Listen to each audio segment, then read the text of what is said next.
समन्ता चक्रवालेषु अत्रा गच्छन्तु देवता सद्धम्मं मुनिराजस्य सुनन्तु सग्गमुक्खदं ධම්මස්සවන කාලෝ අයං බදන්තා ධම්මස්සවන කාලෝ අයං බදන්තා ධම්මස්සවන කාලෝ අයං භදන්තා නමෝ තස්ස භගවතු අරහතු සම්මා සම්බුද්දස්ස නමෝ තස්ස භගවතු අරහතු සම්මා සම්බුද්දස්ස නමෝ තස්ස භගවතු අරහතු සම්මා සම්බුද්දස්ස නහි පාපං කතං කම්මං සජ්ජුකීරං වමුංචති දහන්තං බාලමන්වේති භස්මච්චන්නෝව පාවකෝති සත්පුරුෂ වාසනාවන්ත පින්නතුනි පොසොන්පුර පසළොස්වක දිනය මේ රටට ඊදී තිබෙන්නේ අදයි මේ උතුම් වූ පොසොන් පුර පසළොස්වක පොහොය දිනය සිහිපත් කරගෙන සිදු කරනු ලබන ධර්මානුශාසනාවයි අද දිනේදී මේ පැවැත්වීමට නියමිතව තිබෙන්නේ.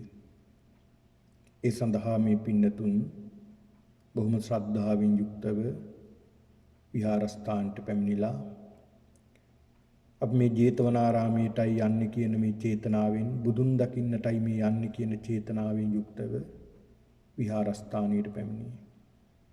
අප්‍රමාණ වූ ශ්‍රද්ධාවක් ඇති කරගෙන අප්‍රමාණ වූ සතුටක් ප්‍රීතියක් ඇති කරගෙන විහාරස්ථානට පැමිණිලා දහම් පදයක් ශ්‍රවණය කරලා බොහෝ කුසල් පින්කම් තමන්ගේ ජීවිතයට රැස් කර ගැනීමටයි සූදානම් වී සිටින්නේ. පොසොන්පුර පසළොස්වක පොහොය දිනය අපි කවුරුත් දන්නවා. ඉතාමත් වැදගත්කමක් යුක්ත විශේෂයෙන්ම අපේ ශ්‍රී ලාංකික බෞද්ධයින්ට ඉතාමත් වැදගත් පොහොය දිනයක් පොසොන් පොහොය දිනය. පොසොන් පොහොය දිනේදී තමයි තුන්වෙනි ධර්ම සංගායනාවෙන් භාග්‍යවතුන් වහන්සේ පිරිනිවන් පාලා වසර 236ක් ගත වීමෙන් තුන්වෙනි ධර්ම සංගායනාව පවත්වලා මේ තුන්වෙනි ධර්ම සංගායනාවෙන් ගත්ත තීරණයක් ලෙස රටවල් 9කට ධර්ම ප්‍රචාරය සිදු කළා. එයින් එක රටක් විදිහට ශ්‍රී ලංකාව අපේ ලංකාද්වීපයට මිහිඳු මහරහතන් වහන්සේ වැඩම කරලා ධර්මයේ දායාද වුණ දිනයක් වශයෙන් තමයි අපිට වැදගත් වෙන්නේ මේ පොසොන්පුර පසළොස්වක පොහොය දිනේ. පින්නති අපිට කොහෙන් බැලුවත් ලංකාවට ගිහිල්ලා උතුරට ගියත් දකුණට ගියත් නැගෙනහිරට බටහිරට ගියත් අපිට දැක ගන්නට ලැබෙන්නේ විහෙර විහාරස්ථානම තමයි. දාගැබ් මහා බෝ මලු මහා ප්‍රතිමා මේවා තමයි අපිට දැක ගන්න ලැබෙන්නේ. උතුරු නැගෙනහිර ප්‍රදේශ කලක් බිහිසුණු යුද්ධයක් නිසා ඒ ප්‍රදේශ විනාශ වුණත් අදටත් අඩි දෙක තුනක් කෙනීම් කරනකොට අපිට හමු වෙන්නේ දාගැබක නටබුන් විහෙරක විහාරස්ථානයක නටබුන්. ඉතින් ඒක නිසා මේ මිහිඳු මහරහතන් වහන්සේ දායාද කළ දහම නිසා ලංකාද්වීපය මොනතරම් බැබලීමකට ලක් වුණාද කියලා අපිට තේරුම් ගන්නට පුළුවන්කම තිබෙනවා. ඒ වගේම තමයි මේ මිහිඳු මහරහතන් වහන්සේ වැඩම කිරීමත් සමගම අපි දන්නවා කුල 18ක් ලංකාවට පැමිණියා. කුල කියලා කියන්නේ විවිධ ශේෂ්ත්‍රවල දක්ෂයින්. ඒ අය ක්‍රම 18කට ලංකාවට පැමිණියා කියනවා. ඒ අය නිසා තමයි වාරි ඒ වගේම වැව් තාක්ෂණය, ගෘහ නිර්මාණ ශිල්පය ආදී වශයෙන් මහා දැනුම් සම්භාරයක් අරගෙන මේ ලංකාවට ඒ දැනුම් සම්භාරය බෙදලා දීලා ඒ වෙනකොට අක්ෂරමාලාවක් නිසි අක්ෂරමාලාවක් තිබුණ නැහැ. සිංහල අක්ෂරමාලාවක් පවා අපිට ලැබුණේ මේ මිහිඳු මහරහතන් වහන්සේගේ වැඩම කිරීමෙන්. ඒ විතරක් නෙවෙයි ගස්ගල් පර්වත වලට වැඳ වැඳ හිටපු ශ්‍රී ලාංකිකයින්ට ඒ ගස්ගල් පර්වත වෙනුවට සුවිශේෂී වෘක්ෂයක් බුදුරජාණන් වහන්සේ වෙනුවට හඳුන්වලා දුන්නා. ඒ තමයි බෝධින් වහන්සේ. ඒ වගේම තමයි පර්වත වලට වන්දනා කර කර හිටපු ජනතාවට ඒ අයට පෙන්ලා දුන්නා වන්දනා කරපුවාම පර්වත වලට පිනක් දහමක් සිද්ධ වෙන්නේ නැහැ. හැබැයි මේ මිත්‍යා දෘෂ්ටිය අතහැරලා මෙන්න මේ වගේ සෑයකට භාග්‍යවතුන් වහන්සේගේ ධාතුන් වහන්සේලා තැන්පත් කරලා සකස් කරපු සෑයකට වන්දනා කිරීමෙන් අප්‍රමාණ වූ පිනක් රැස් කරගන්නට පුළුවන් කියන බව හඳුන්වලා දුන්නා. ඒ විතරක් නෙවෙයි ශ්‍රී ලාංකික ජනතාව ඒ වෙනකොට පස්පව් දස කුසල් කරමින් හිටියේ. සතුන් මරමින්, දඩයම් කරමින්, මේ වගේ විපාක පෙන්වලා දෙමින්, පේතවත්තු, විමානවත්තු වැනි දේශනාවන් සිදු කරලා පවට බය ඇති කිරීමත්, පිනට නැඹුරු කිරීමත් සිදු කරලා ඒ තුලින් මහා උදාර වූ ජාතියක් බවට පත් කරන්නට කටයුතු කළේ මේ මිහිඳු මහරහතන් වහන්සේගේ වැඩම කිරීමෙන්. එතෙන් පටන් පින්නතුනි අපිට දැක ගන්න පුළුවන් මේ ඉතිහාසයේ මේ ලංකාද්වීපයේ හිටපු රජවරු, දුටුගැමුණු රජතුමා, වලගම්බා රජතුමා, අක්බෝ රජතුමා වැනි මහා නර ශ්‍රේෂ්ඨයින් හිටියා. ධාතුසේන රජතුමා මේ වගේ මහා නර ශ්‍රේෂ්ඨයින් බුදුදහම තමන්ගේ ජීවිතේ කරගෙන රට දියුණු කරන්නට කටයුතු කළා. ඒ සෑම රජ කෙනෙක්ම රාජ්‍යයටපත් වීමෙන් පසු කරන පළවෙනි කාර්යය තමයි වැව් ඉදි කිරීම. කෘෂි කාර්මික රටක් නිසා වැව් ඉදි කළා. ඒ වාරි තාක්ෂණය තුලින් ජනතාවගේ කුසගිනි නිවන්නට, ගොවිතැන්වලින් බතින් සරුසාරවත් කරන්නට කටයුතු කළා. ඒ සියල්ලම කලේ බුදුදහමට අනුකූලව. ඒ විතරක් නෙවෙයි රෝහල් ඇති කරමින් සත්වයන්ට පවා රෝහල් ඇති කරලා තිබ්බා. අදටත් කැණීම් කරනකොට සොයාගෙන තියෙනවා සත්වයන්ට රෝහල් ඇති කළා කියලා. බුද්ධදාස රජතුමාගේ කාලේ මේ බුද්ධදාස රජතුමා කියලා කියන්නේ බොහෝම වටිනා වෛද්‍යවරයෙක්. රජකමට අමතරව වෛද්‍ය වෘත්තියේ නිරත වෙච්ච කෙනෙක්. සතුන්ට පවා බෙහෙත් කරලා තියෙනවා. සතුන්ට රෝහල් පවා ඉදි කරලා තියෙනවා. මීට වසර 1500කට 1600කට පමණ පෙර ඒ තරමට ඒ අපේ ශ්‍රී ලංකාද්වීපයේ දියුණුවටපත් වුණා. මිනිස්සුන්ගේ අදහස්, සමගිය, එකමුතුකම ඒක ඇති කලේ ගමයි පන්සලයි වැවයි දාගබයි කියන මේ සංකල්පයෙන්. ගමකට පින්නතුණි පන්සලක් විහෙර විහාරස්ථානයක් හදන්නේ අපි දැකලා තියෙනවා බොහෝ දුරට. ඒ ගමේම ඒ ප්‍රදේශයේම අතහැරලා දාන භූමියක් තියෙනවා. ඒකේ වගා කරන්නත් බෑ. සරුසාරවත් නැහැ. සමහරට ගලක්. ඒ ගල් පර්වත ඒ දේවල් අතහැරලා දානවා. ඒ වගේ වගා කරන්න කිසි දෙයක් කරන්න බෑ. හැබැයි මේ පන්සල හදන්නේ කොහෙද? ඒ ගල උඩ තමයි සෑය හදලා පන්සලත් එක නිර්මාණය කරන්නේ. ගමේම වටිනාම තැන බවට පත් කරනවා පන්සල. ගමයි පන්සලයි එකමුතු වෙනවා. ඒ වගේම තමයි යම් කිසි දෙයකට ඕනම කාර්යයකදී පන්සලට එකතු වුණා. ඉස්සර පින්නතුණි අද වගේ පොලිසියට මේ වගේ තැන් වලට ගියේ නැහැ ප්‍රශ්න විසඳ ගන්න. ඒ අය ගියේ පන්සලට. ප්‍රශ්නයක් ගැටලුවක් සැමියා බිරිඳ අතර හෝ වේවා, දරුවන් දෙමාපියන් අතර වේවා, සහෝදර සහෝදරයන් අතර වේවා, ගම් අතර වේවා. ඒ විතරක් නෙමෙයි. රජවරු අතර වේවා, කුමාරවරු අතර වේවා. යම්කිසි ප්‍රශ්නයක් වුණොත් මේ වගේ ආයතන වලට යන්නේ නැහැ. යන්නේ පන්සලට. ගිහිල්ලා නායක ස්වාමීන් වහන්සේ, ලොකු ස්වාමීන් වහන්සේ මහා සංඝරත්නයට කතා කරලා හිතට සහනයක් ලබාගෙන ගැටලු විසඳගත්තා. ඒක මේ දශක කීපයක් යනකම් තිබුණා. එහෙම තමයි මේ ගැටලු निराකරණය කරගත්තේ. දැන් ඒකට හොඳම උදාහරණෙනේ දුටුගැමුණු රජතුමා ඒ කුමාර කවදියේදී තිස්ස කුමාරයාත් ගැමුණු කුමාරයාගේ තරබුදය මේක දුර දිග ගියාට පස්සේ මහා සංඝරත්නය තමයි මුල් වෙලා එක විසඳුවේ. අපි දන්නවා මේ කතා පුවත්. තිස්ස කුමාරයා යුද්ධෙන් පෙරදිලා දුටුගැමුණු රජ කුමාරයාත් සමග යුද්ධ කරලා පෙරදිලා ගිහිල්ලා හැංගුනේ පන්සලේ ඇඳ යට ස්වාමින් වහන්සේගේ. උන්වහන්සේ මේ කුමාරයා ආරක්ෂා කරගන්න ඕන නිසා සිවුරක් එළුවා මේ ඇඳේ නොපෙනෙන්නට. පාද ලාංඡන දැක්ක තමන්ගේ සහෝදරයා ගියේ පාද ලාංඡන ගිය සලකුණක් තියෙනවා. හැබැයි ආපු සලකුණක් නැහැ. පන්සල ඇතුළෙමයි ඉන්න ඕනේ. තිස්ස පන්සලෙමයි ඉන්න ඕනේ. ගිහලා කතා කළා. තිස්සයා ඉන්නවද කියලා. උන්වහන්සේට බොරු කියන්නත් බෑනේ. බොරු කියන්නත් බෑ. හැබැයි සම්‍යක් ප්‍රයෝගයකින් උන්වහන්සේ උත්තර දුන්නා කියනවා. තිස්සයා ඇඳෙහි නැත. ඇඳේ නෑ. ඇඳ යටනේ ඉන්නේ.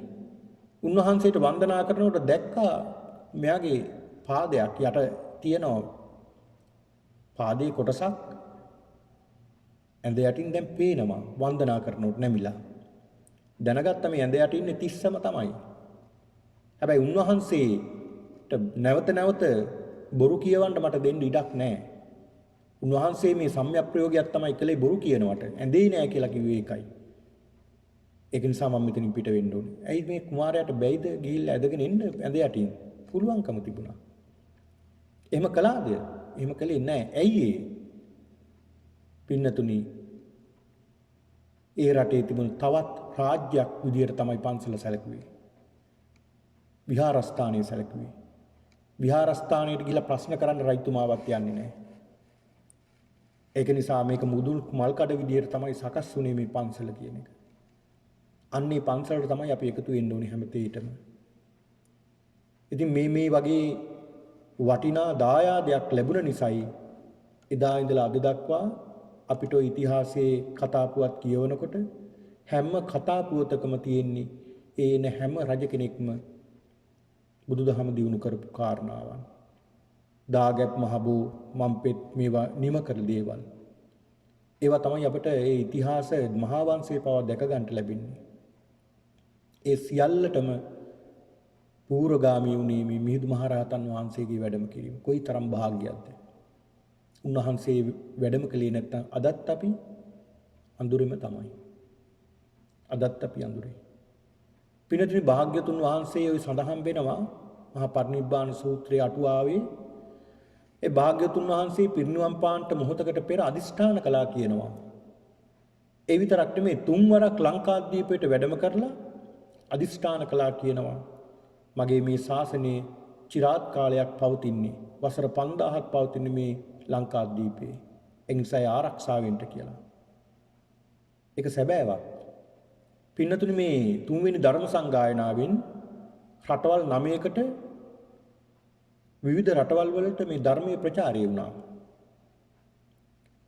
දැන් අද බලන්න ඉන්දියාවේ භාග්‍යතුන් වහන්සේ පහළ වුණ, ඉපදුන, බුදු වුණ, පිරිනිවන් පාපු රට ඉන්දියාව. අද බුදුදහම තියනවද?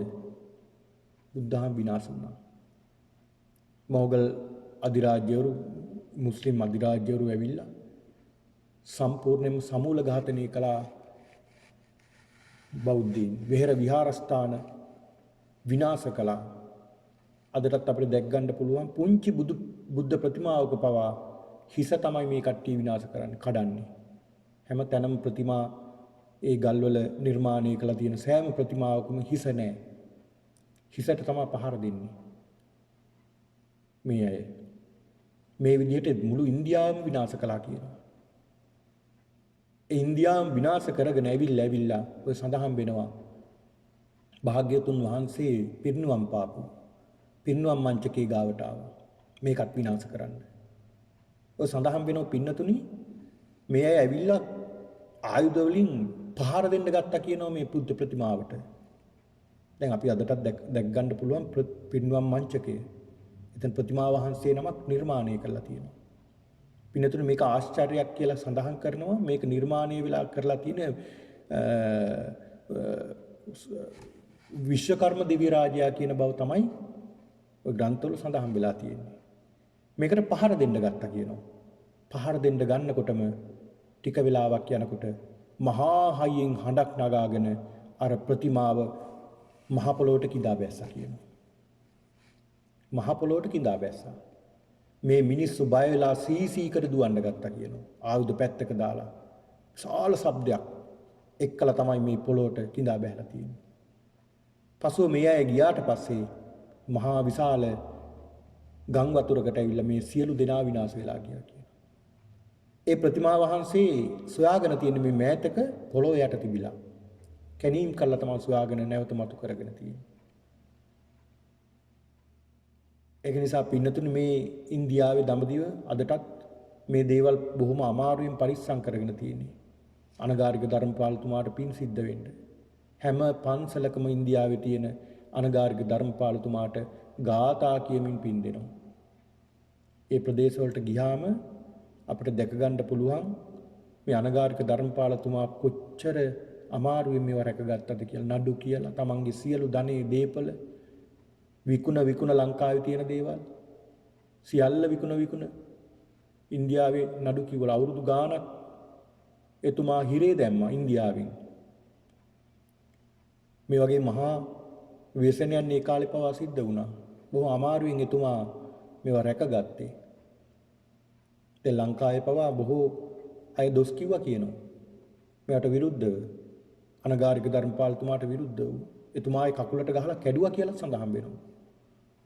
නොඑක් වචන පොට්ටනිකාරය සල්ලි එකතු කරනවා පොට්ටනිකාරය මේ විදිහට අපහාස කළා කියනවා. ඒ සියලු අපහාස වින්දනය කරගෙන එතුමා ඔය සියලු දේ රැකගත්තා. අදටත් පින්නතුනි අපිට දැක බලා ගන්නට ලැබෙන්නේ ඉන්දියාවේ දඹදිව එතුමා කරපු මෙහෙය. ඉතින් ඒක නිසා දඹදිව බුද්ධ ශාසනය දැන් නැහැ. පසු කාලීනව විවිධ රටවල් වලට ප්‍රචාරය වුණු ධර්මය ඒ රටවල් වල විනාශ වෙන්න පටන් ගත්තා. යම් හේතු කාරණා නිසා. පසුව මේ තේරවාද දර්ශනයේ නැවත අරගෙන ගියේ ලංකාවේ නිසා. ලංකාවේ බලන්න මේ වෙනකොට පින්නතුනි 15 වෙනි 16 වෙනි සියවසේ 15 වෙනි 16 වෙනි සියවසේ මේ මොගල් අධිරාජ්‍යවරු මේ මුස්ලිම් අය විනාශ කරගෙන ආවා. ඇෆ්ගනිස්තානයේ බාමියන් බුද්ධ ප්‍රතිමා අදටත් මේ ඇෆ්ගනිස්තානයේ අදටත් බෞද්ධ රටක් කියලා පිළිගන්න ඔය අය. ලෝකයේ අති විශිෂ්ට බාමියන් බුද්ධ ප්‍රතිමා මේවා විනාශ කරගෙන ඉන්දියාවේ දකුණු ඉන්දියාව දක්වාම ආවා.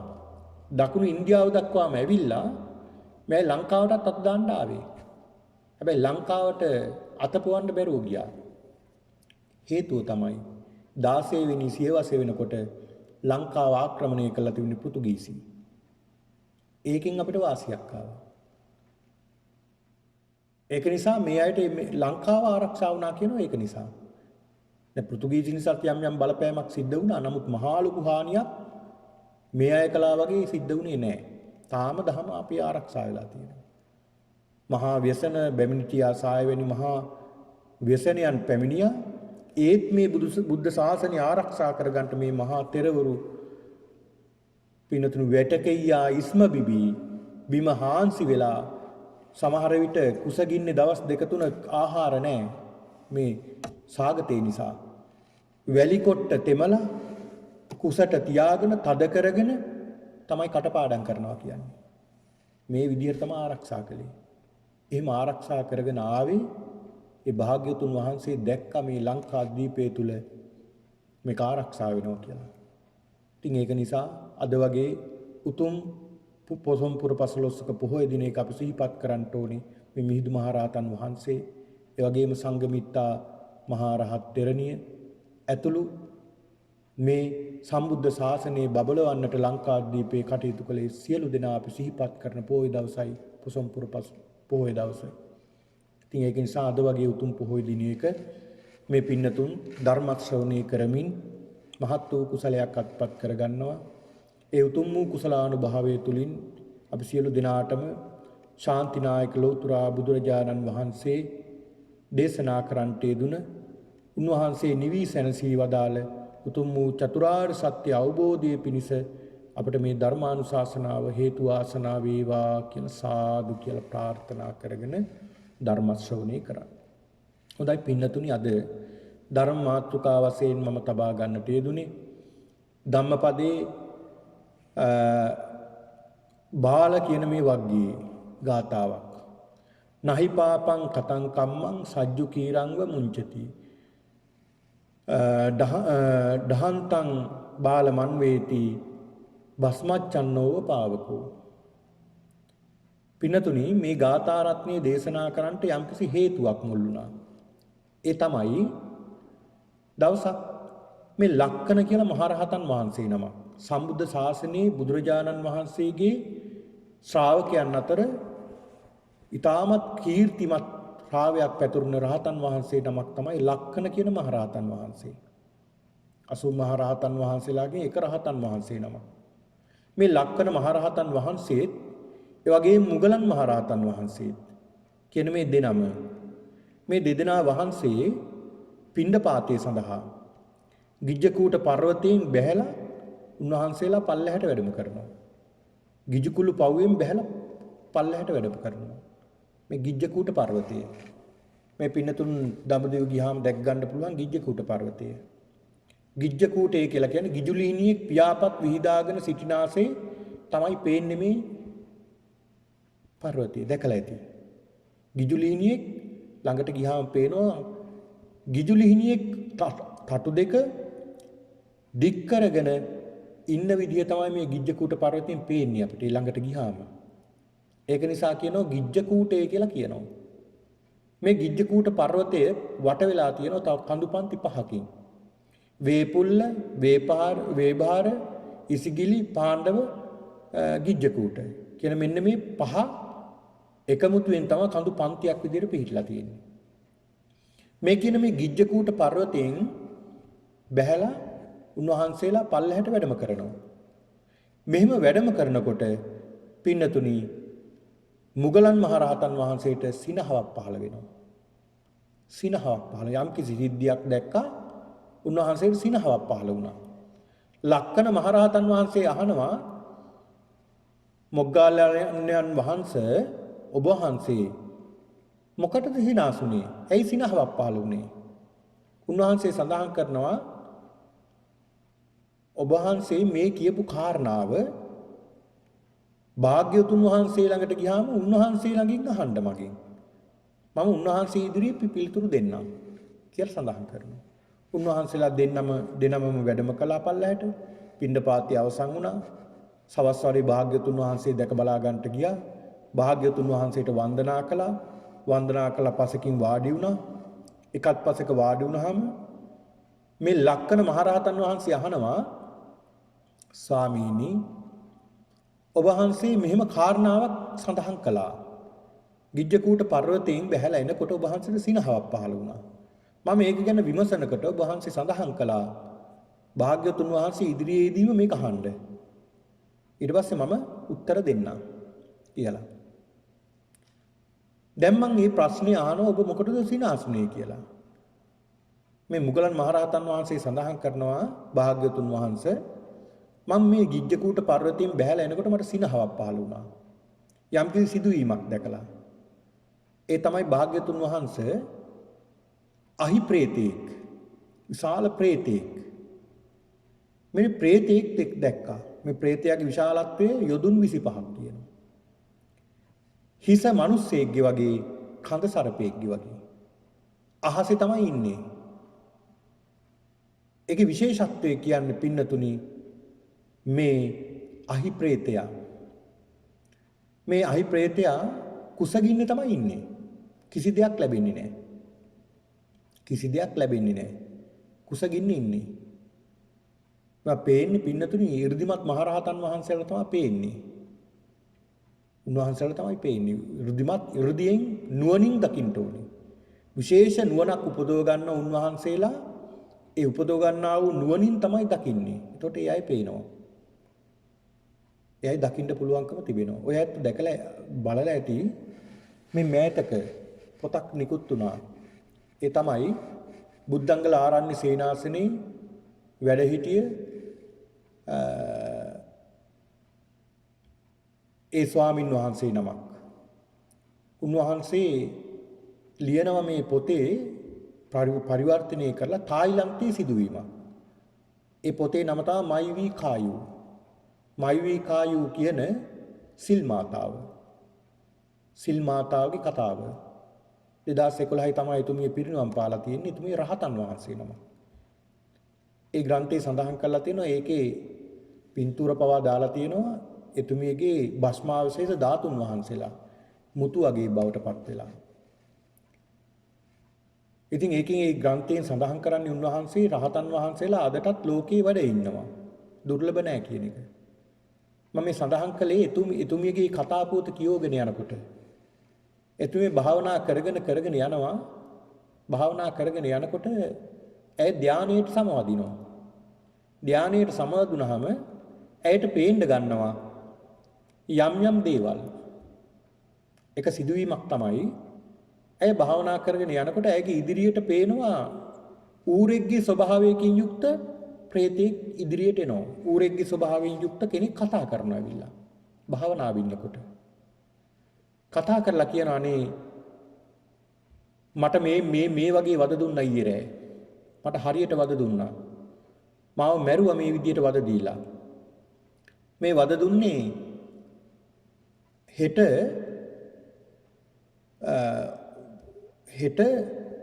මේ ආරාමයට මස් අරගෙන ඉන්න දානෙට. ඒක නිසා ඔබ වහන්සේලා මස් වළඳන්න. මගේ මස් වළඳලා අනේ මට පින් ටිකක් දෙන්න කියලා සඳහන් කළා. ඇය උදේම අවදි වුණා. අවදි වෙලා දානශාලාවට ගියා. දානශාලාවට යනකොට දායකයෝ දානෙත් අරගෙන ඇවිල්ලා. මේ සිදුවීම ඒ ආරණ්‍යයේ ලොකු ස්වාමින් වහන්සේට සඳහන් කළා. ඊළාට මේ ආපු දායකයන්ගෙන් අහනවා මේ ඌරුමස් කොහොමද හදාගත්තේ? කොහෙන්ද මේ සතා? අපි මෙහෙම වද දුන්නා, මෙහෙම වද දුන්නා. මේ විදිහට වද දීලා තමයි අපි මේ විදිහට තමයි මස් අරගෙන ආවේ. ඉතින් මේ විදිහට ඒ සඳහන් කරනවා කීප දෙනෙක් ඇවිල්ලා කතා කරනවා මේ විදිහට. ඉතින් මේ වගේ විශේෂ 이르දි තියෙනවා යම් දේවල් දකින්න. ඒ ධාන වලට ආපම හිත දියුණු වුණාම ඒ දේවල් දකින්න අපිට පුළුවන්කම තිබෙනවා. දැන් අහස දිහා බලපුවහම අපිට තරු පේනවද? දැන් දවල්ට බලපුවහම පේනවද? දැන් දවල්ට බලපුවහම තරු පේන්නේ නැහැ අපිට. සමහරට රැයට පේන්නේ නැති දවස් තියෙනවා. එතකොට තරු නැද්ද අහසේ? තරු තියෙනවා අහසේ. ඇයි පේන්නේ නැත්තේ? ඒක තරු වල දෝෂයක්ද? අපේ ඇහි දෝෂයක්ද? අපේ ඇහි දෝෂයක්. අපිට ඒ තරම් දුර පේන්නේ නැහැ. හැබැයි යම් කිසි උපකරණයක් විශේෂ උපකරණයක් සකස් කරගත්තාම ඔය විද්‍යාඥයින් පර්යේෂණ කරනවා තාරකා විද්‍යාඥයින් ආකාශයේ තියෙන යම් ආකාශ වස්තුන් පිළිබඳව. ඒතර විශේෂ උපක්‍රමයක් යොදලා ඒ අයට දැක් ගන්න පුළුවන්. හැබැයි අපිට පියවියසට දැක් ගන්න බෑ. ඒතර මේ ලෝකේ අපිට හිතන්න දෙයක් තියෙනවා. අපිට නොපෙනෙන නොදන්නා බොහෝ දේ මේ ලෝකේ තියෙනවා. ඒකට අපේ මේ මසැස ප්‍රමාණවත් නැහැ. මසැස ඉක්මවා මනස දියුණු කරගන්න ඕනේ. ඒ මනස දියුණු කරගත්තාමයි අපිට ඒවල් දැක ගන්න පුළුවන් වෙන්නේ. ඒ වගේම තමයි අනුරුද්ධ මහරහතන් වහන්සේ. අනුරුද්ධ මහරහතන් වහන්සේ මේ වගේ 이르දිමත් කෙනෙක්. 이르දිමත් කෙනෙක්. ඒ වගේම මේ වගේ මහා බලගත්තු ස්වාමින් වහන්සේලා වැඩ හිටියා. එක අවස්ථාවක බුදුරජාණන් වහන්සේ සඳහන් කරන අනුරුද්ධ මහරහතන් වහන්සේ පැන් ටිකක්වත් වළඳන්නේ නැහැ. මොකද පැන් ටිකක් වළඳන්න ගත්තත් ඒකෙත් සත්තු ඉන්නව පේනවා. ඒකේ සත්තු ඉන්නව පේනවා. මේ පැන් භාජනයක් ගත්තත් ඒකේ සූක්ෂමව බැලුවොත් ඒකේ සත්තු ඉන්නවා. පුංචි සත්තු. අපිට ඇහැට පේන්නේ කොච්චර පෙරලාගෙන ආවත් ඉන්නවා. ඉතින් උන්වහන්සේ බය වුණා. කියන්නේ මේ වළඳන්නේ නැතුව හිටියා. භාග්‍යතුන් වහන්සේ සඳහන් කරනවා අනුරුද්ධ 이르දීන් බලන්න එපා. දිවසින් බලන්න එපා. දිවසින් බැලුවොත් තමයි මේවා බොන්න හම්බෙන්නේ නැහැ. පැන් වළඳන්න හම්බෙන්නේ නැහැ. දාන් ටිකක් වළඳන්න හම්බෙන්නේ නැහැ. සාමාන්‍ය ස්වරූපයට ඇවිල්ලා වළඳන්න. මෙහෙම දකින්න ශක්තිය තියෙනවා. ඒකයි මම සඳහන් කළේ. ඒතර මේ මුගලන් මහරහතන් වහන්සේ සඳහන් කරනවා මේ අහිප්‍රේතයා ස්වාමීනි භාග්‍යතුන් වහන්සේ මෙන්න මේ අහිප්‍රේතයා දැක්කා. ඒකයි මට සිනහ පහළ වුණේ. භාග්‍යතුන් වහන්සේ සඳහන් කරනවා මහණෙනි මොග්ගල්ලාණියේ මමත් බුදු වුණ දවසේ මොක දැක්කා. මමත් සම්මා සම්බෝධියට ලක් වුණ දවසේම ওই කාරණාව දැක්කා. ওই අහිප්‍රේතයව දැක්කා. හැබැයි මම කියන්න ගියේ නෑ. කිව්වා නම් විශ්වාස කරනවද? නෑ විශ්වාස කරන්නේ නෑ. ඒක නිසා මම කියන්න ගියේ නෑ. මහන්නේ මේ අහිප්‍රේතයාගේ හිසින් ගිනි ගන්නවා. මේ ඇවිලෙන ගින්දර පය දක්වාම ඇවිලෙනවා. පයින් පටන් ගන්න ගින්දර හිස දක්වාම ඇවිලෙනවා. ඇඟ මැදින් පටන් ගන්න ගින්දර දෙපැත්තටම විහිදෙනවා. පිලිස්සිලා කෑ ගහනවා මේ සත්වයා. ප්‍රේතයා කෑ ගහනවා. නමුත් ඒත් මේ සත්වයා මැරෙන්නේ නැහැ. අකුසලේ විපාකේ. අකුසල් විපාකේ බරපතලකම. ඔන්න බලන්න. සඳහන් කරනවා භාග්‍යතුන් වහන්සේ මහණෙනි මේ අහිප්‍රේතයා මේ විදිහට ප්‍රේතෙක් වෙලා උපදින්න හේතුව තමයි කාලයකට ඉහත කාශ්‍යප බුදුරජාණන් වහන්සේ කාලේ. කාශ්‍යප බුදුරජාණන් වහන්සේ කාලේ මේ වගේ සංඝ සතු දේවල් සොරා කාලා. සංඝ සතු දෙයක් හොරෙන් අනුභව කරලා. කපුටෙක් වෙලා ඉඳලා මහා සංඝරත්නයේ බුද්ධ ප්‍රමුඛ මහා සංඝරත්නයේ වැඩම කරනවා. උන්වහන්සේලාට වළඳන්නත් මේ බෞද්ධයෝ දානේ පිළිගන්නවා. වළඳලා අවසන් වෙලා ගෙනිහිලා අයින් කරන ටිකෙන් හොට ඇනලා තුන් පාරයි කෑවේ. ආන් ඒකේ විපාකේ තමයි අවීචී උපදින්න හේතු වුණා. අවීචී ඉපදිලා අනන්ත දුක් විඳලා තවත් මේ කර්මයේ ශේෂ වෙලා ටිකක් ඉතිරි වෙලා ආන් ඒක තමයි තාමත් එතෙන්ට ඇවිල්ලා දුක් විඳින අහිප්‍රේතෙක් වෙලා. පින්නතුනි භාග්‍යතුන් වහන්සේ දේශනා කරනවා ඔය අපාය පිළිබඳව උන්වහන්සේ පෙන්ලා දෙනවා. ඒ තමයි දේවදූත සූත්‍රය. දේවදූත සූත්‍රයේ සඳහන් වෙනවා මේ අපායේ තියෙන බරපතලකම. කෙනෙක් සතර අපායේ වැටෙන්නේ ඇයි? එයා පින් කරගෙන නැද්ද? නෑ එයා පින් කරගෙන තියෙනවා. පින් කරගත් අයත් ඉන්නවා. හැබැයි පින නිසා නෙමේ අපායේ වැටෙන්නේ. කරගත් අකුසල් බලවත් වෙලා.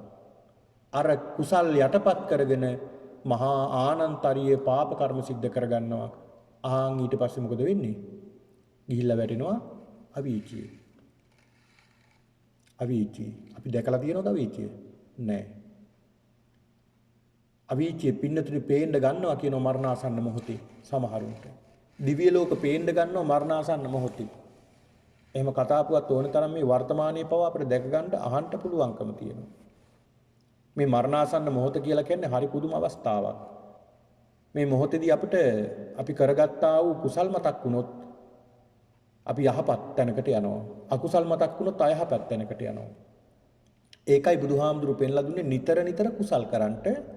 ඒ කරන කුසල් නිතර මෙනෙහි කරන්න. ආන් එතකොට පින බලවත් වෙනවා. කුසලයේ බලවත් වෙනවා. ඒ කුසල් බලවත් වෙන්න අපේ අර අකුසල් යටපත් වෙනවා. අපි කරගන්නා වූ අකුසල් නැද්ද මේ භවෙම? නේ අපි මතක තියෙන කාලේ ඉඳලා අපි කරගන්නා වූ අකුසල් තියෙනවා. පෙර භවයේ කරගත් ඒවාත් තියෙනවා. හැබැයි ඒවා යට කරගන්න පුළුවන් කුසල් බලවත් කරගත්තාම. කුසලයේ බලවත් කරගන්න ඕනේ. අඟුලිමාල මහරහතන් වහන්සේ බලන්න. සිය දහස් ගාණක් මිනිස්සුන්ගේ ජීවිත නැති කළා. පස්සේ පැවිදි භාවයටපත් වෙලා කුරා කූඹියෙකුටවත් හිංසාවක් කළේ නැහැ. උන්වහන්සේ සිත හදාගත්ත අර අකුසල් බලවත් වෙන්න දුන්නේ කුසල්ම බලවත් කරගත්තා. උන්වහන්සේ භාවනා මෙනෙහි කර කර හිටිය අනේ මම මෙච්චර මිනිස් මරුවා මෙහෙමයි කී හිතේ හිටියා නම් උන්වහන්සේ අද රහතන් වහන්සේ නමක් නෙමෙයි. උන්වහන්සේ අර සියල්ල අතහැරියා. ඒ මගේ අතීතේ. දැන් අතීතේ හිතලා වැඩක් තියනවද? වැඩක් නැහැ. ඒක අතීතය. දැන් මං අලුත් කෙනෙක්. ඒක නිසා දැන් මෙතන ඉඳලා මං අලුත් වෙන්න ඕනේ. යතෝ හම්බගිනි අරියාය ජාතියා ජාතෝනා විජානාමි සංචිච්චපාන. මේ ආර ජාතියම ඉපදුනා. භාග්‍යතුන් වහන්සේගේ ශ්‍රාවකෙක් වුණා. මෙතන ඉඳලා මං කුරා කුඹිකටවත් හිංසා කළේ නැහැ. දැන් මං අලුත් කෙනෙක්. අපි අතින් අකුසල් වෙනවා. හැබැයි ඒක අමතක කරලා දාන්න. ඒ ගැනම හිත දුක් වෙන්න තැවෙන්න එපා. සමහරවිට මුළු ජීවිත කාලෙටම ඒක අකුසලයි කරගෙන තියෙන්නේ. අර කරපු කොම කුසල් පැත්තක දාලා අපි අකුසලයේ ගැන හිතනවා. ඒ ගැන හිතලා අකුසලයේ බලවත් කරගන්නවා. මැරෙන්න ගියත් අපිට මතක් වෙන්නේ එතකොට මොකක්ද? කරපු අකුසලයේ. අර මල්ලිකා දේවියට වගේ. මල්ලිකා දේවිය අප්‍රමාණ වූ කුසල් කරගත්තා. හැබැයි ජීවිතේ ඒක අකුසලයක් සිද්ධ වුණා. ඒක තමයි මරණාසන්න මොහොතේ කල්පනා වුනේ, හිතුනේ. මම මෙහෙම අකුසලයක් කරගත්තා නේද කියලා. ආන් ඒක හිතට නැගුණා. දවස් 7කට දුගතියකට වැටුණා කියනවා. දවස් 7කට. ඒක නිසා මේ අකුසලය අපි අතින් සිද්ධ වුණාම අකුසල් සිද්ධ කරන්න එපා. පුළුවන් තරම් කුසල් කරන්න. බැරි වෙලාවත් අපි අතින් අකුසලයක් සිද්ධ වුණොත් ඒක අකුසලයක් කියලා දැනගෙන ඒක අමතක කරලා දාන්න. ඒ වෙනුවට බරපතල කුසල් කරන්න. ආනන්තරීය කුසල් කරන්න. එහෙමයි බුදුහාමුදුරු පෙන්ලා දුන්නේ. ඉතින් ඒක නිසා මේ ප්‍රේතයා සතර අපාය ඉපදිලා දුක් විඳලා තවත් මේ අකුසලයේ ඒක බුද්ධාන්තරයක් ඉපදිලා බුද්ධාන්තරයක් බුදු කෙනෙක් පහළ වෙන තුරු අපාය උප්පත්තිය ලැබලා නැවත ඒක ශේෂ වෙලා තමයි තව ටිකක් තියෙන නිසා තමයි අර වගේ අහි ප්‍රේතයෙක් විදිහට උපත ලබන්න ලැබුණේ. ඉතින් ඒක නිසා මේ ගාථා රත්නයේ තේරුම භාග්‍යතුන් වහන්සේ පෙන්ලා දෙනවා. නහි පාපං කතං කම්මං සජ්ජු කීරංග මුංචති දහන් තම්බාල මන් වේති බස්මච්ඡන්නෝව පාවකෝ. මොකද මේ ගාථා රත්නයේ තේරුම? නහි පාපං කතං කම්මං පාපං කතං කම්මං ඒ කියන්නේ පාප කර්මයක් කරපු ක්ෂණේම කරපු වහාම ඒකේ ප්‍රතිඵල ලැබෙන්නේ නැහැ. දැන් සමහරුන්ට හරි ඉක්මනට ඒකේ ප්‍රතිඵල ලැබෙන්න උනා.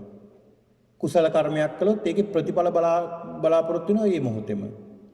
යම් කිසි කෙනෙක් අකුසලයක් කළොත් එයාට ඒකේ විපාකය ලැබෙන තුරු අපි බලා ඉන්නවා. කො තාමත් නැහෙනේ. තාමත් මොකුත් උන්නේ නැහෙනේ කියලා. ඉතින් අපිට තියෙන හදිස්සියට ඒ කුසල්ලෝ අකුසල් විපාක දෙන්නේ නැහැ. ඒවා ඒ කුසල් අකුසල් කරගෙන තියෙන බලවත්කම අනුව තමයි ඒ අවස්ථාවල ඒවා විපාක දෙන්නේ.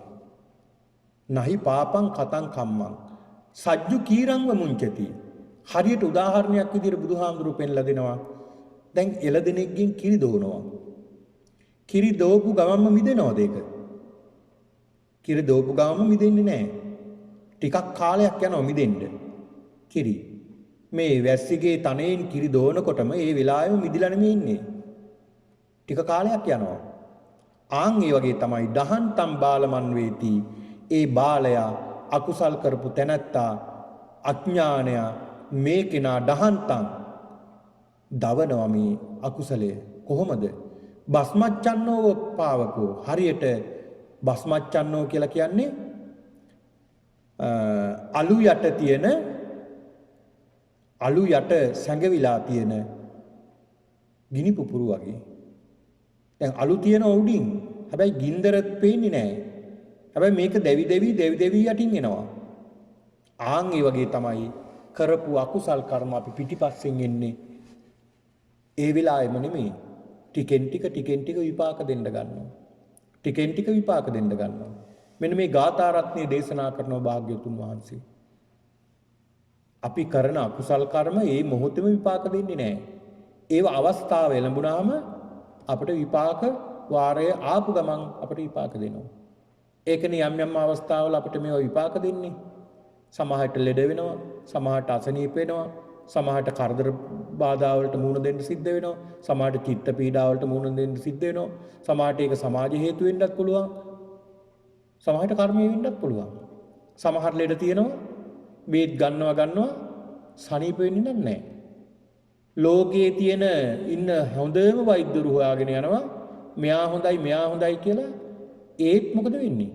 ඒත් අර ලෙඩේ සනීප වෙන්නේ නැහැ. සල්ලි ටික ඔක්කොම ඉවරයි ඒත් ලෙඩේ නම් සනීප නැහැ තාම. ඇයි ඒ? කර්මජ ආබාධ, කම්ම විපාකජ ආබාධ. කර්ම විපාක නිසා එන ආබාධ තියෙන ඒවා විඳලමයි අවසන් කරන්න වෙන්නේ. විඳලම තමයි අවසන් කරන්න වෙන්නේ. ඒකයි භාග්‍යතුන් වහන්සේ පෙන්ලා දුන්නේ. ඒක නිසා පින්නතුනි බුදුරජාණන් වහන්සේ දැන් බලන්න භාග්‍යතුන් වහන්සේ දැන් අපිට හොඳම උදාහරණේ ගන්න පුළුවන් භාග්‍යතුන් වහන්සේනේ බුදුරජාණන් වහන්සේ. මේ බුදුරජාණන් වහන්සේගේ චරිතය ගත්තාම බුදුරජාණන් වහන්සේටත් කර්ම 12ක් උන්වහන්සේට මුහුණ දෙන්න සිද්ධ වුණා. කර්ම 12ක්. කර්ම 12ක්. දැන් මේ කර්ම 12ක් පිළිබඳව දැනගත්තාම උන්වහන්සේට කර්ම 12ක් ඉතිරි වෙලා තිබුණේ. අපිට මොනතරම් කර්ම ඉතිරි වෙලා යද්ද මේ සසරේ අපි එකතු කරගත්තේ. මේ සසරේ එකතු කරගත්තේ. එකක් තමයි පින්නතුණි මේ පින්නතුන්ට මතක ඇති. එක අවස්ථාවක භාග්‍යතුන් වහන්සේට සුන්දරී කියලා පරිබ්‍රාජිකාවක් අපවාද කරනවා. සුන්දරී කියලා පරිබ්‍රාජිකාවක් භාග්‍යතුන් වහන්සේට අපවාද කරනවා. නොඑක් විදිහට නරක වචන කියලා බයිනවා. උන්වහන්සේට මේකට මුහුණ දෙන්න සිද්ධ වුණා. භාග්‍යතුන් වහන්සේ පෙන්ලා දෙනවා මේකේ හේතුව මොකක්ද? මේ සුන්දරීගෙන් මේ වගේ අපවාද අහන්න හේතුව තමයි උන්වහන්සේ පෙර අතීතේ සරබූ කියන පසේ බුදුරජාණන් වහන්සේට උන්වහන්සේ පාරමිතා පුරන කාලයේදී ඈත අතීතයේදී ඊටත් පෙර ආතුව සරබු කියලා පසේ බුදුරජාණන් වහන්සේ නමක් වැඩ හිටියා. උන්වහන්සේට අපහාස කළා. සිවුර මේ දෙපැත්තෙම වහගෙන උන්වහන්සේ වැඩම කරනකොට උන්වහන්සේ නොයේක් අපවාද කරනවා. නොයේක් විදිහට අපවාද කරනවා. මෙන්න මේ අපවාදේ නිසා විපාක දීගෙන ඇවිල්ලා බුද්ධත්වයටපත් වුණා. තවත් ඉතිරි ටිකක් ආන් එතනත් විපාක දුන්නා කියනවා. එතෙන්ටත් විපාක දුන්නා කියනවා. හැබැයි එතනින් එහාට බුදුරජාණන් වහන්සේට විපාක ලැබෙන්නේ නැහැ. ඇයි? විපාක වාරයක් සකස් වෙන්න උන්වහන්සේ හදලා නැහැ එතන. ඇයි? සියල්ල නැති කළා.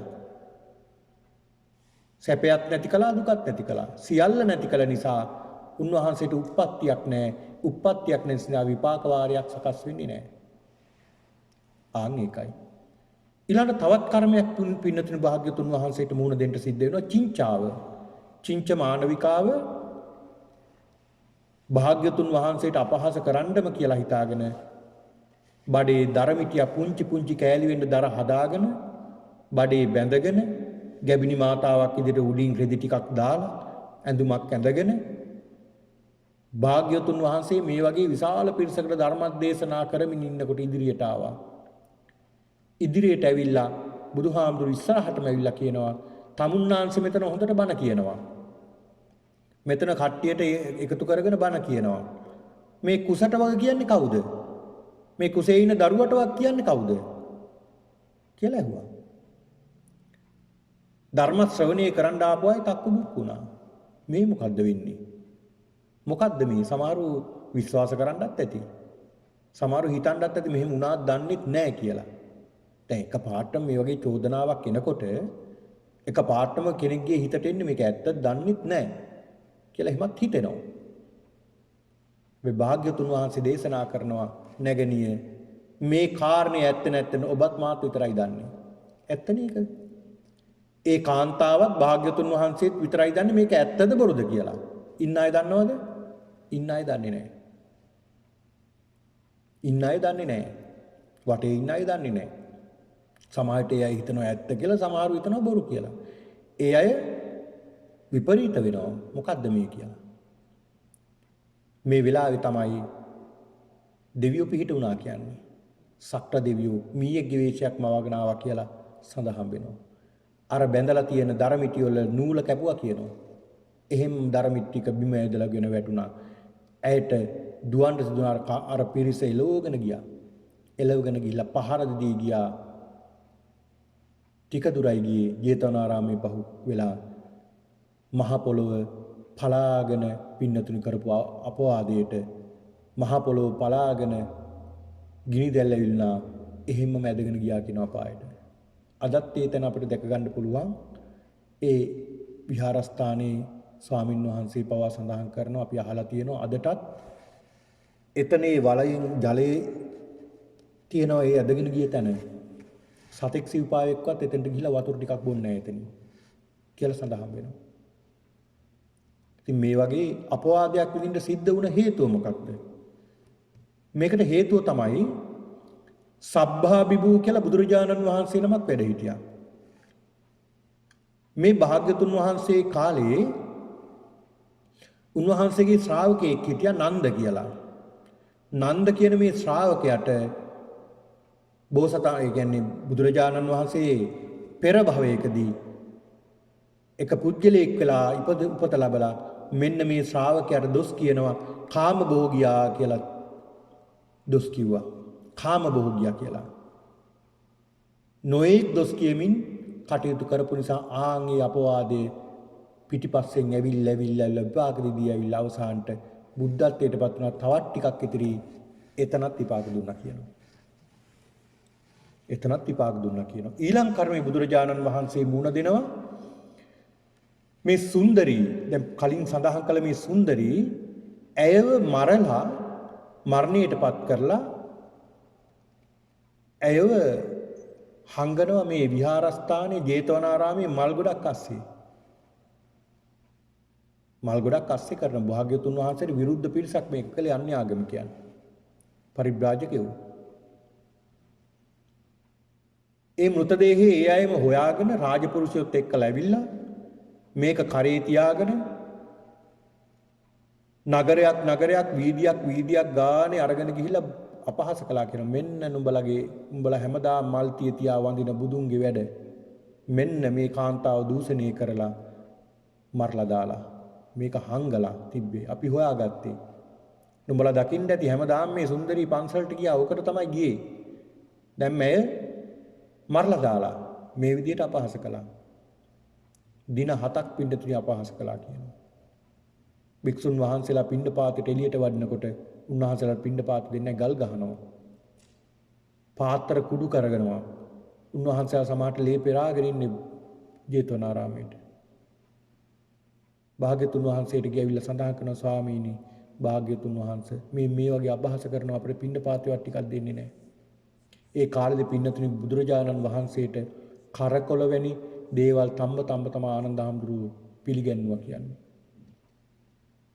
දින 7ක් බුදුහාමුදුරුවෝ පෙන්ලා දෙනවා මහණෙනි මේ වගේ බුදු කෙනෙක්ට අභූත චෝදනාවක් නගනවා නම් අභූතවාදී නිරයන් උපේති.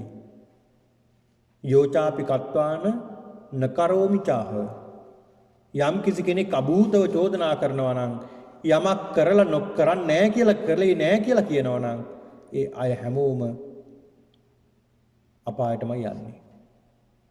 දින 7යි බහණෙනි තියෙන්නේ මේක. දින 7න් එළි වෙනවා කියලා වුණා. සත්‍ය අසත්‍ය කුමක්ද කියලා තේරුම් ගත්තා. ඉතින් මෙන්න මේ සුන්දරීගේ මේ සිදුවීම නිසා අපහසයටපත් වෙන්න සිද්ධ වුණ හේතුව බුදුරජාණන් වහන්සේ පෙන්ලා දෙනවා. බීම කියලා ඍෂිවරයෙක් හිටියා. මෙන්න මේ ඍෂිවරයාට මහා තදින් දොස් කිව්වා. දොස් කියලා පහර දීලා කටයුතු කරපු නිසා තමයි මේක විපාක දීගෙන ඇවිල්ලා අවසානට බුද්ධත්වයටපත් උනත් එතනත් ටිකක් ඉතිරි වෙලා උන්වහන්සේට විපාක දෙන්න සිද්ධ වුණේ. ඒ වගේම තමයි ඊළඟට සඳහන් වෙනවා පින්නතුනි දේවදත්ත හාමුදුරුවෝ. දේවදත්ත හාමුදුරුවෝ ගල් පෙරළුවා. ගිජ්ජකූට පර්වතයේ මුදුනේ ඉඳලා භාග්‍යතුන් වහන්සේ පල්ලැහැ වැඩ හිටියේ.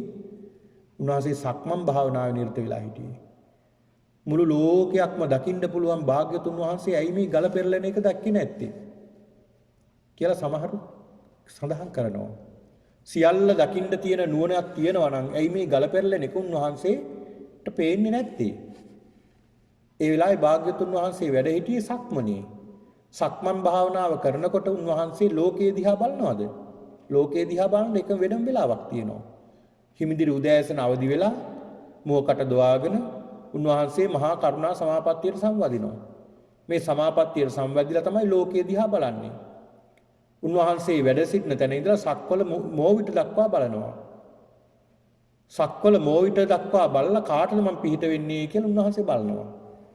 ඊළඟ සන්ධ්‍යා භාගයේදී ඒ මහා කරුණා සමාපත්තියට සම්වැදිලා ධානයට සම්වැදිලා තමයි සක්වල මෝවිත ළඟ ඉඳලා උන්වහන්සේ වැඩ ඉන්න තැනට උන්වහන්සේ දකින්න බලනවා කාටද පිහිට වෙන්නේ කියලා. උන්වහන්සේ හැමතිස්සෙම ඕක බල බල ඉන්නේ නැහැ. උන්වහන්සේ මේ මොහොතේ හිටියේ සක්මන් භාවනාවේ. යන්ත්‍රයක් ආධාරයෙන් සාලගල් පර්වත ගලක් අරගෙන උඩට අරගෙන ඇවිල්ලා භාග්‍යතුන් වහන්සේ වැඩ ඉන්න සක්මන් කරන තැනට හිසට තමයි මේ පෙරලා දැම්මේ. දේවදත්ත හාමුදුරුවෝ ගල මුනිදු මත්තේ හෙත කිසිවක් නොගත්තේ ගලකි පිළිගත්තේ එහෙව් ගුණ මොහු නොපිළිගත්තේ. ඔන්න බලන්න. බුද්ධිලකාවේ සඳහන් වෙනවා ගල මුනිදු මත්තේ හෙත කිසිවක් නොදත්තේ ගල භාග්‍යතුන් වහන්සේ කරා එනවා. හැබැයි මේ ගල දන්නවද මේ භාග්‍යතුන් වහන්සේ ගාවටයි බුදුරජාණන් වහන්සේගේ හිසටයි මේ අපි යන්නේ කියලා? උන්වහන්සේට පීඩාවක් කරන්නයි අපි මේ යන්නේ කියලා ගලට තේරෙනවද? නෑ, ගල අප්‍රාණිකයි. හැබැයි මේ මහ පොළොවට මේක දරාගෙන ඉන්න බැරුව ගියා. පිනතුනේ මහ පොළොව පවා භාග්‍යතුන් වහන්සේට ගරු කරනවා. භාග්‍යතුන් වහන්සේට ගරු කරනවා. මේ මහ පොළොව පවා සකස් වෙන්නේ ඒකනේ බුදුවරු දෙදෙනෙක් එකම කල්පයක එක ලෝකයක පහළ වෙන්නේ නැහැ කියන්නේ. ඇයි? මේ මහ පොළොවට දරා ගන්න බැයි තරම් ගුණයක් බුදුවරු දෙදෙනෙක්ගේ ගුණයක්. බුදුවරුන් දෙදෙනෙක්ගේ ගුණයක් එකවර දරා ගන්න බෑ මහ පොළොවට. ඒක නිසායි මේ මහ පොළොව තුල බුදුවරු දෙදෙනෙක් එකවර පහළ වෙන්නේ නැත්තේ. එකවර පහළ වෙන්නේ නැහැ බුදුවරු දෙදෙනෙක්. ඒකයි හේතුව. මේ මහ පොළොව කී වරක් කම්පා වුණාද භාග්‍යතුන් වහන්සේ වෙනුවෙන්? කී වරක් කම්පා වුණාද? බලන්න. ඉතින් මේ පින්නතුනේ මේ මහ පොළොවෙන් ගලක් පැන නගිනවා. පැන නැගලා අර මහා ගල් පර්වතයේ නවත්තනවා. අදටත් ඒක දැක් ගන්න පුළුවන් නවත්තපු. ඒ ගල් දෙක ගැටිලා ඒකින් වැදුණු ගල් පතුරක් ගැලවිලා විසිරලා ඇවිල්ලා භාග්‍යතුන් වහන්සේගේ පාදේ වැදිලා එතන ලේ පිරුවා කියනවා. ආනන්තරිය පාප කර්මයක් කරගත්තා. ආනන්තරිය පාප කර්මයක් කරගත්තා. මේ මහ පොළොව තරම්වත් ගුණයක් තිබ්බේ නෑ මේ දේවදත්ත හාමුදුරන්ට කියලායි මේ සඳහන් කරන්නේ. මේ මහ පොළොව පින්නතුණි එක සැනක සඳහන් වෙනවා. භාග්‍යතුන් වහන්සේ ඉදිරියෙන් වැඩම කරනවා. ආනන්ද හාමුදුරුව පිටිපස්සෙන් වැඩම කරනවා. උන්වහන්සේ උපස්ථායකයනේ. මෙහෙම වැඩම කරනකොට මේ ආනන්ද හාමුදුරුවන්ට පේනවා හරි ලස්සන කාරණාවක්. ආශ්චර්යමත් කාරණාවක්. උන්වහන්සේ පිටිපස්සෙන් වැඩම කරනකොට තමයි පේන්නේ. මේ භාග්‍යතුන් වහන්සේ වඩිනකොට උන්වහන්සේ එක සිරිපතුලක් ඔසවලා ඉදිරියෙන් තියනකොට එතන ඉන්නවනම් කුරා කූඹීන් ඒ සියල්ල අයින් වෙනවා. ඉබේම මහ පොළොවේ. ඊළාට කටුරොඩු තියෙනවනම් ඒ සියල්ලම අයින් වෙනවා. අයින් වෙලා වල ගොඩලි තියෙනවනම් ඒවා සමතලා වෙලා උස් තැන් පහත් වෙලා පහත් තැන් උස් වෙලා මහ පොළොව එක සමාන වෙනවා භාග්‍යතුන් වහන්සේගේ සිරිපතුල පිළිගන්න. පින්නතින් හරි අසිරිමත් කාරණා. ඔය ඇත්තන්ට පුළුවන් කියවන්න මහා පදාන සූත්‍ර දේශනාව. මහා පදාන සූත්‍ර දේශනාව මේ සූත්‍ර දේශනාවේ තියෙන මේ කාරණාව පිළිබඳව. ඊළාට අච්චරි අද්භූත කියන මේ සූත්‍ර දේශනාවේ තියෙනවා ආශ්චර්ය අද්භූත කාරණා. මේ භාග්‍යතුන් වහන්සේ වෙනුවෙන්ම සිද්ධ වෙන්නේ මොනවද කියලා. ඒ මහ පොළොව භාග්‍යතුන් වහන්සේගේ සිරිපතුල පිළිගන්න සූදානම් වෙනවා. ඊළාට උන්වහන්සේ පාය තියෙනකොට උන්වහන්සේගේ සිරිපතුලේ සියලු ලක්ෂණ එක්කලා මහ පොළොවේ පිහිටනවා පය. උන්වහන්සේගේ සිරිපතුල ඔසවනකොට අර ලක්ෂණ සියල්ලම මැකලා යනවා කෙනෙකුට පෑගී කියලා. මහ පොළොව අපි කියනෝනේ මේ මහ පොළොව පවා කම්පා වෙනෝනේ කියලා නේ කරන අපරාධේ. අහස පොළොව කම්පා වෙන මේ වැඩන්නේ මේ කරලා තියෙන්නේ. දැන් ලොකු විසනයක් වෙනකොට අපිට කියවෙන එකනේ. මේක අහස පොළොව උහුලන්නේ නැහැ මේ වැඩි.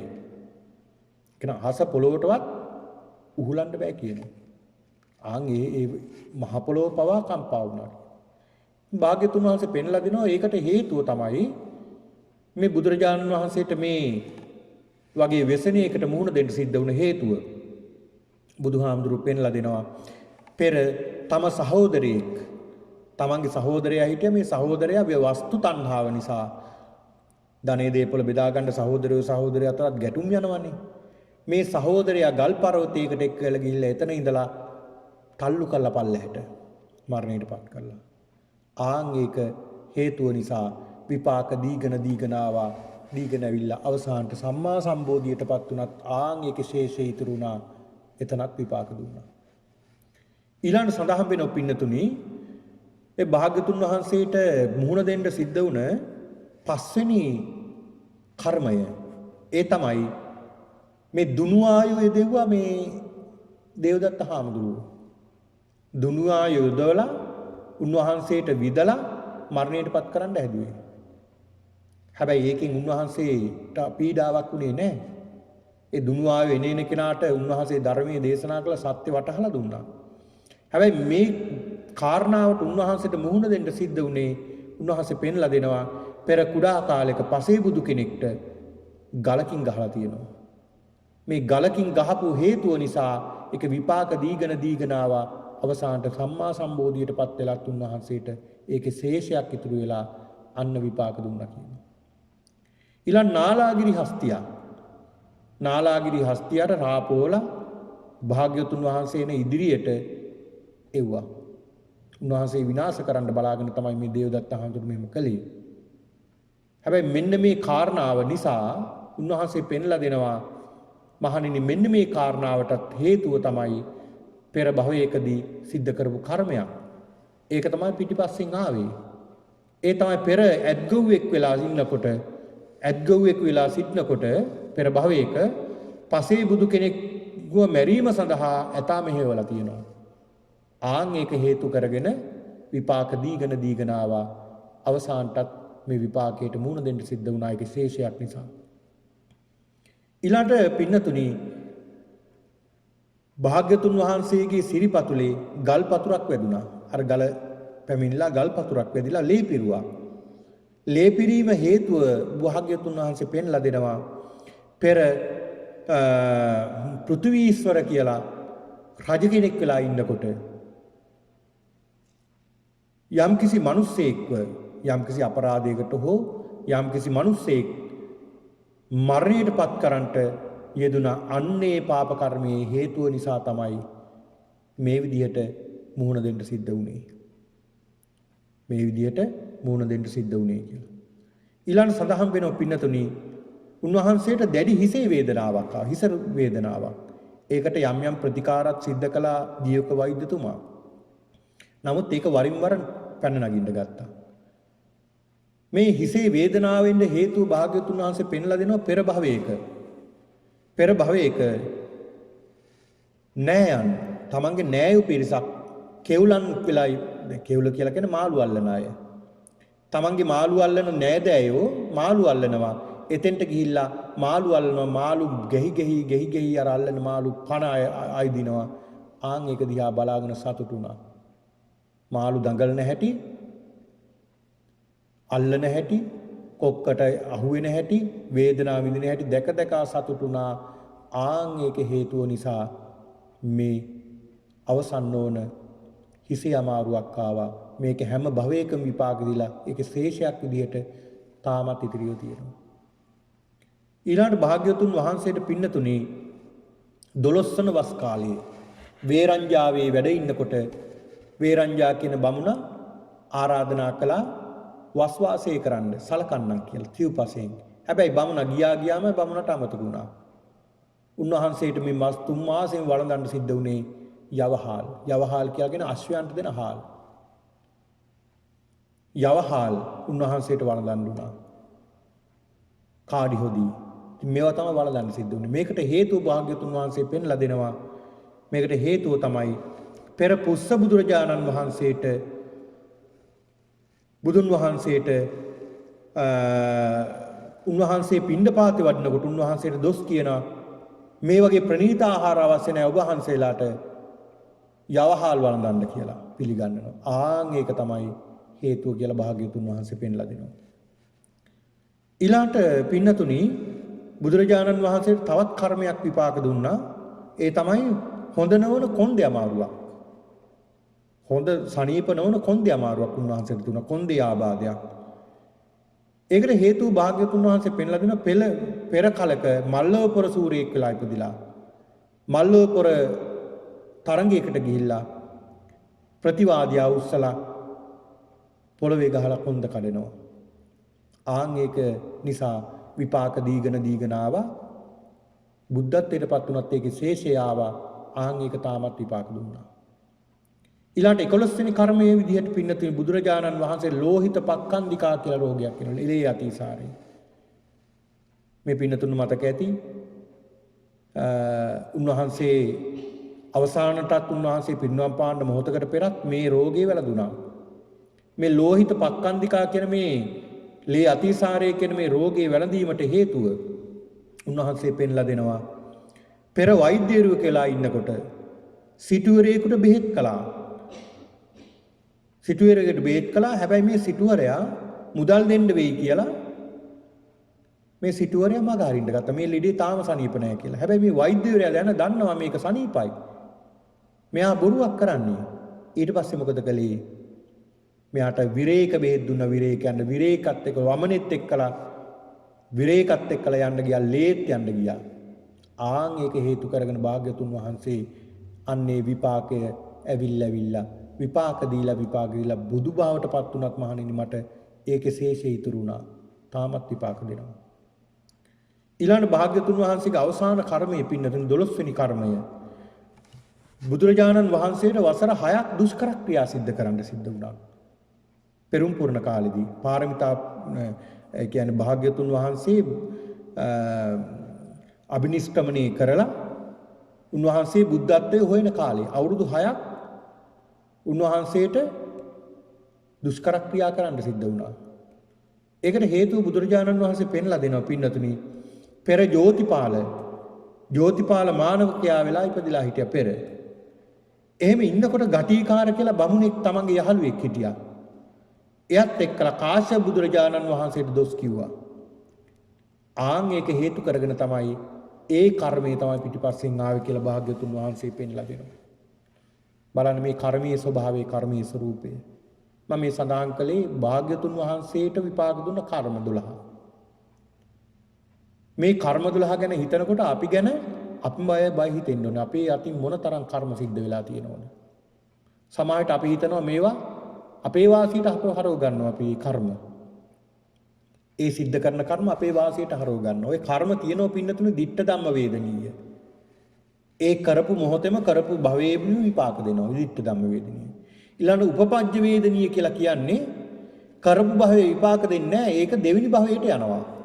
කරපු භවයේ විපාක දුන්නේ නැත්තම් අනිවාර්යෙන්ම ඊළඟ තැනක උපත ලැබුවාම එතන විපාක වාරයක් එනවා. එතනින් එනවා විපාකය.